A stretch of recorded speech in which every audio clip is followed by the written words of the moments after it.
अस्सलाम वालेकुम। मेरा नाम लजपत खत्री है। मैं पेशे से एक वकील हूँ।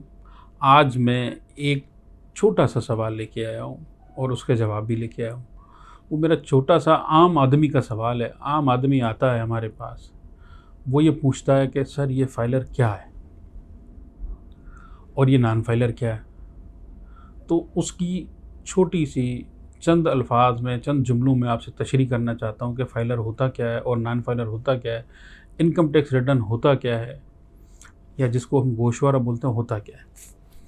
फाइलर फाइलर का मतलब ये है कि वो इंसान, वो बिज़नेस, वो कारोबार, वो आदमी, वो इदारा जो अपना हर साल इनकम टैक्स रिटर्न फाइल करता है या इनकम टैक्स का गोशवारा फाइल करता है।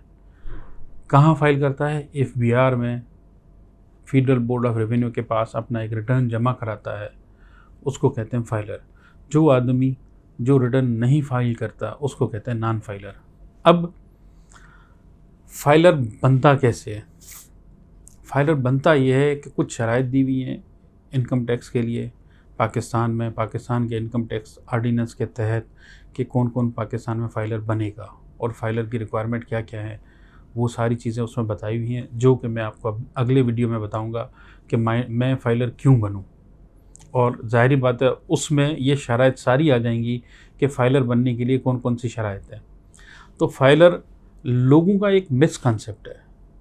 कहते हैं हम अपना रिटर्न फाइल करें। रिटर्न फाइल करने का मतलब वो ये समझते हैं कि जो हमने सालाना टैक्स जमा कराया है, अगर वो हम गोशवारा जमा करा देंगे या इनकम टैक्स रिटर्न फाइल कर देंगे तो वो हमें टैक्स वापस मिल जाएगा, या हम पे आइंदा साल से हम पे टैक्स नहीं लगेगा। हमें टैक्स लगेगा या नहीं लगेगा ये इसका कभी भी मतलब नहीं है। जो टैक्स आपकी आमदन पे है वो आपको हर हाल में देना ही देना है।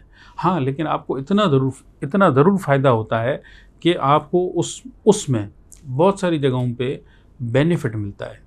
जैसे आप प्रॉपर्टी रजिस्टर्ड कराने जाते हैं, तो वैसे आपके फाइलर के ऊपर 3% टैक्स है, ठीक है ना? परचेज़ करते हैं तो अगर आप नॉन फाइलर हैं तो 6% हो जाएगा। अगर आप बेचने जाते हैं तो फाइलर पे 3% है, लेकिन नॉन फाइलर पे 10% है।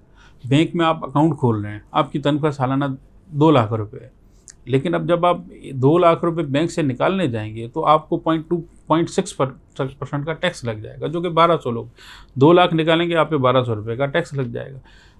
यही चीज़ आप जब फाइलर होंगे तो आप पे टैक्स नहीं लगेगा। तो फाइलर का कभी भी ये मतलब नहीं है कि मुझ पे कभी कोई टैक्स लगेगा ही नहीं। फाइलर का मतलब ये होता है कि आप क्या करेंगे, आपका जितना भी इनकम टैक्स कट गया, लाजमी नहीं आपकी एक आमदन हो, आपकी आमदन ज़्यादा भी हो सकती है। अगर ज़्यादा आमदन है तो सारी आमदन को डिक्लेयर करके उन सब पे टैक्स देंगे। ज़्यादा आमदन कैसे? जैसे एक तनख्वाहदार आदमी, तनख्वाहदार आदमी का सेविंग अकाउंट भी हो सकता है, सेविंग अकाउंट पे टैक्स कटता है, ठीक है ना?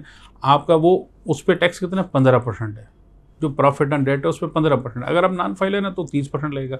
इसी जगह पे जो आदमी ऐसा होगा जिसका कोई भी इनकम टैक्स का रिकॉर्ड नहीं होगा, ना उसके पास एनटीएन होगा, ना उसने कभी गोशवारा फाइल किया होगा, उस पर ये 30% आएगा। तो 30% का मतलब ये कि उसको नॉन फाइलर होने की ये सज़ा है एक किस्म की, तो उसको फाइलर होना पड़ेगा।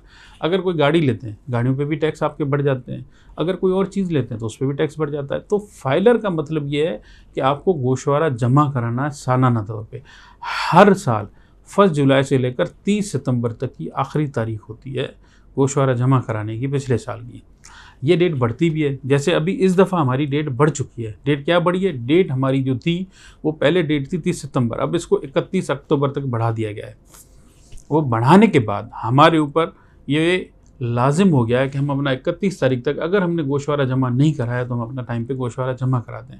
अच्छा, रिटर्न फाइल करने का दूसरी मेन वजह क्या है? उसकी दूसरी मेन वजह ये है कि हमें ये बताना है, इसके अलावा हमें अपनी उसके साथ वेल्थ टैक्स स्टेटमेंट भी जमा करानी है। उसमें ये बताना है कि हमारे पास है क्या क्या। जैसे मेरे पास अगर कोई प्रॉपर्टी है वो डिक्लेयर करनी है, गाड़ी है वो डिक्लेयर करनी है, मैंने कोई चीज़ कहीं पे टूर किया है इंटरनेशनल, वो भी अपना डिक्लेयर करना है। मेरे नाम पे कितनी कितनी सिमें हैं, कितने मोबाइल हैं, मैं कितना टैक्स उन पे दे रहा हूँ, तो मेरा टैक्स रिफंडेबल या एडजस्टेबल है।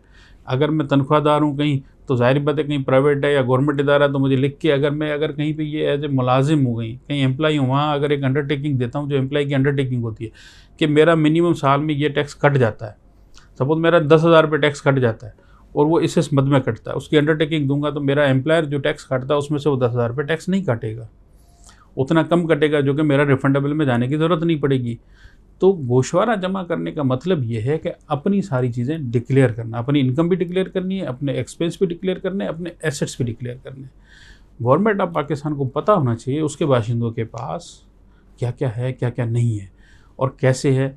और ज़ाहिर बात है आप अपने सोर्स से ज़्यादा तो चीज़ें नहीं रखेंगे ना, जितना इनकम सोर्स होगा उतनी चीज़ें रखेंगे। तो मेन वजह इसकी जो फाइलर की है या रिटर्न फाइल करने की है, वो आपको इनकम, एक्सपेंस और असाजात डिक्लेयर करना है। इसको इनकम टैक्स रिटर्न कहते हैं। इसके हवाले से किसी को कोई चीज़ कन्फ्यूजन है तो वो हमसे सवाल कर सकता है, नंबर दिए हुए हैं और हमारी वेबसाइट पे भी मौजूद हैं, चीज़ें कांटेक्ट कर सकते हैं। बहुत शुक्रिया। अल्लाह हाफ़िज़, फ़ी अमान अल्लाह।